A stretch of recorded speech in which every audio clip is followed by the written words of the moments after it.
Hey everybody, welcome back to another week of the Gospel Truth by your true vote, your one and only. If you have never watched my videos before, my name is Thomas Dominga, aka Welding Preacher, as my YouTube sign says. I hope you all have had a very blessed week. I know we need to keep the people in Louisiana and the linemen all down there and the police officers, keep them in our prayers from the storm just came through.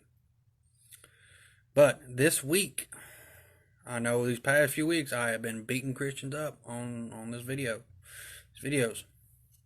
Beating them up. Well, this week I want to give y'all encouragement through the word. But as the title says, how can we compare God the Father to a master blacksmith in our lives? How he molds us, how he shapes us to what he wants us to be. And that's what we're going to learn about this week. Alright, let's get started, shall we? Okay, now, if y'all have never ever heard of a blacksmith is basically pretty much a metal worker. He molds things with fire, with hammers. You know, he uses different tools to get a piece of metal, whether it be a rod, whether it be a long piece of metal, a thick piece of metal, whatever, and he will either throw it in the furnace to heat it up, to make it shapeable, or he will completely melt it down and pour in a mold, the way it molds it. Now, how does that affect us? How can we compare that to what God does in our lives to, a master blacksmith that's his craft, that's his talent. Now, when a blacksmith will throw a piece of metal that he wants to shape and mold into the furnace, what happens is it starts getting really hot. It starts being showed what's called malleable, shapeable, moldable. It also shows the imperfections, the impurities of the metal.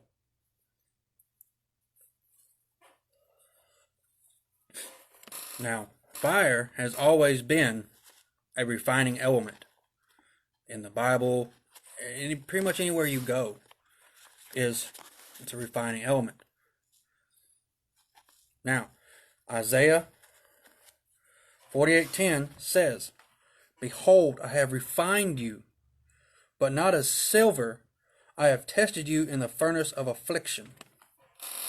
What does that mean? What he is saying is, for us, to be shapeable, to be moldable, we have to be tested. He's going to send us through trials, through tribulations. Not all trials and tribulations are our fault. Now, some are. I will say that. Some is our fault from either our sin, our disobedience to him. As my pastor says, God pretty much gives us a whooping. Cotton patch language. But not all trials and tribulations we go through are our fault. God uses that. Just like a master blacksmith will throw a piece of rod or a piece of metal in the furnace, because guess what? The metal's got to be hot. The metal's got to be shapeable. So what the blacksmith will do, he'll pull the metal out and he'll start hammering on it. He'll start putting pressure on it to mold it out. Now, this is a long process. It is furnace, hammer, repeat. It's just ongoing. It takes a long time. And that's what God does for us. When we go through our trials, we go through our tribulations, God is shaping us and molding us to what he needs us to be. Whether it be a weapon for him, or just anything he needs, he wants us to be. Because he does not want us to just be a baby Christian, all our lives. No, he wants us to grow. He wants us to get stronger in our faith. He wants us to be moldable to what he needs us to be.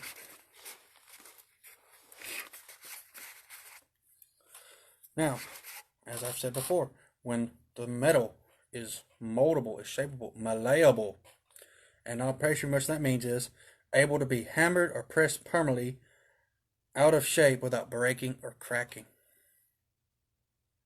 You hear that? Without breaking or cracking. Because I know a lot of trials, a lot of tribulations that I have even went through. And I thought, good Lord, I'm about to break.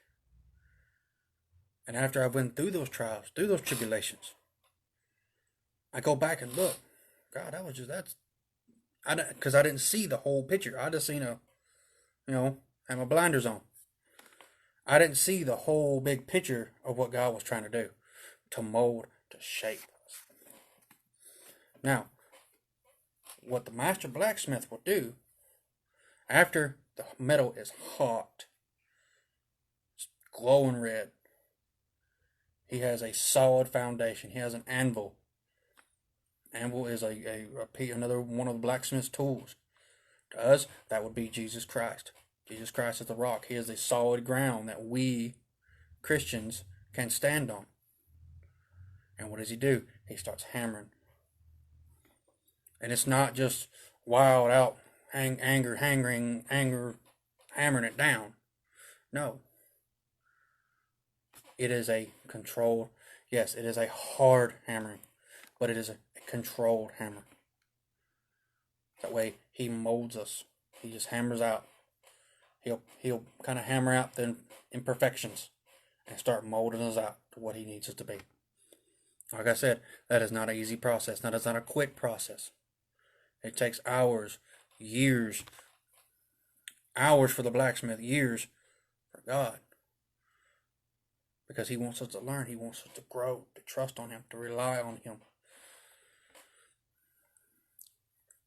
That's why he hammers it out. He puts pressure on us. To pressure it out, to mold us to where we need to be. James chapter 1, 2 through 4 says, My brethren, count it all joy when you fall into various trials, knowing the testing of your faith produces patience. Now, in this context, patience means endurance, steadfastness. He wants us to endure, just like the race of life. I'll get my tongue in my teeth here in a minute.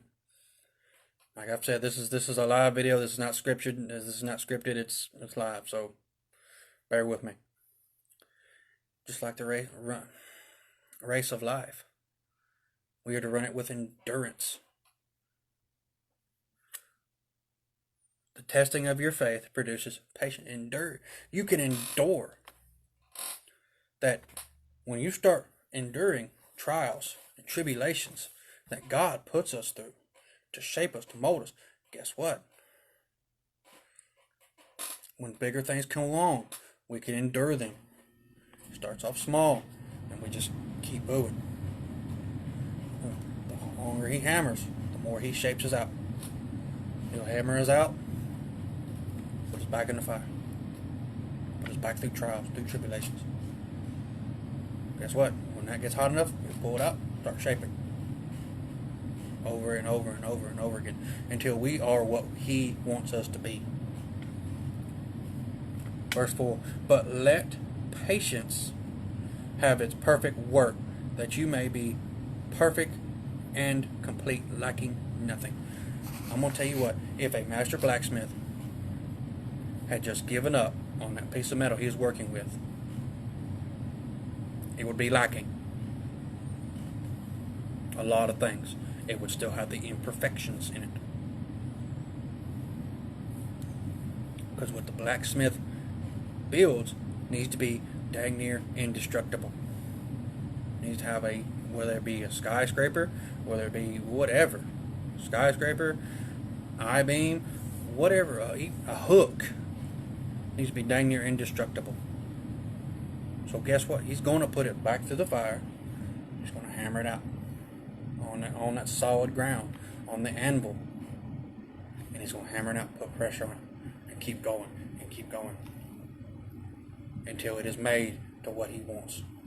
Over time, guess what? It's going to start shaping out to what it needs us to be. But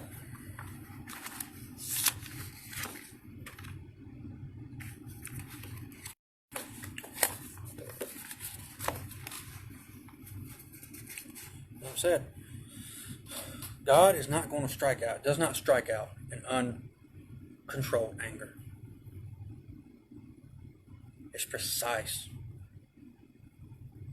with patience, with love in this context,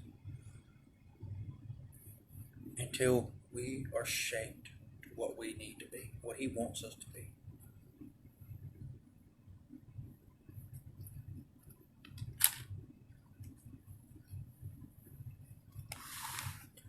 Verse 6, or 1 Peter chapter 1, verse 6 through 7. In this great we rejoice, though now for a little while, if need be, you have been grieved by various trials. I'm going to tell you, going through trials, going through tribulations is not fun. It's not. Whether it be financial, whether it be, you can't keep your truck running, or maybe you lost your job. Maybe you're going through trouble with your spouse, with your parents. Your parents are getting sick. Maybe it's your kids. You're having trouble with your children. Maybe you're having trouble with your job.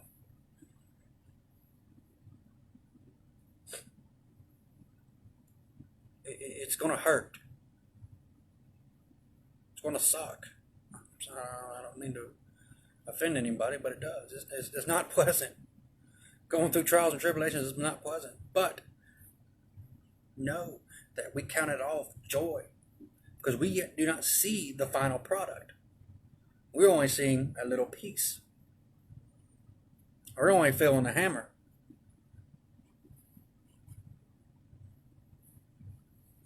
Verse 7, that the genuineness of your faith, being much more precious than gold that perishes, though it is tested by fire, may be found to praise, honor, and glory at the revelation of Jesus Christ.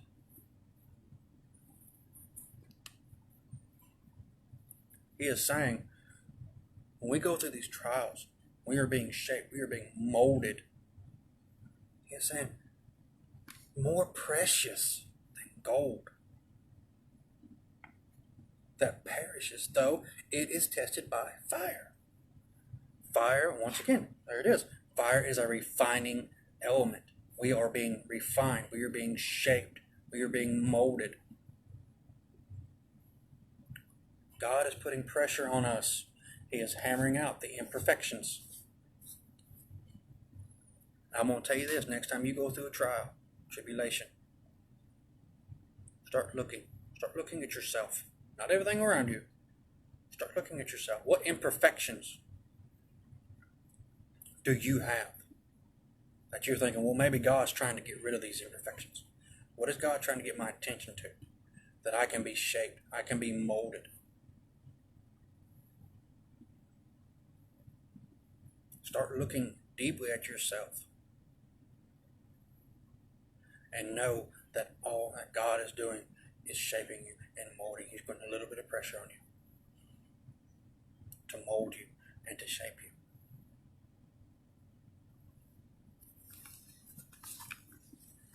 That'll be found with glory and honor through the revelation of Jesus Christ. Jesus Christ is our rock. He is our solid foundation.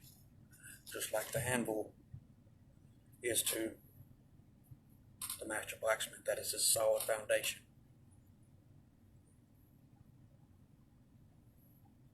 Jesus Christ is our solid foundation, and God is our master blacksmith.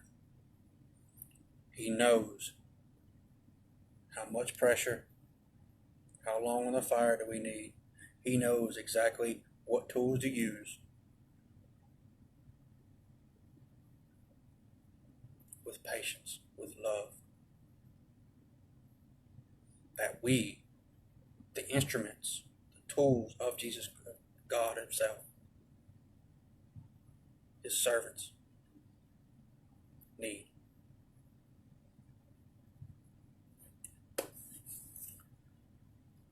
I hope y'all have been a little bit encouraged. If you're going through a trial and tribulations, whatever it may be, find joy in it. Because yet we don't see the whole big picture yet. But knowing that God is refining us, even when we mess up, even when we cause our own trial and tribulations, God still uses that time to mold us, to shape us, and to teach us.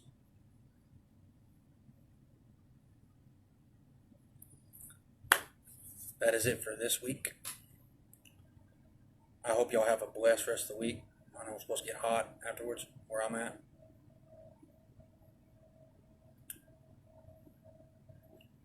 I love y'all with Christ-like love.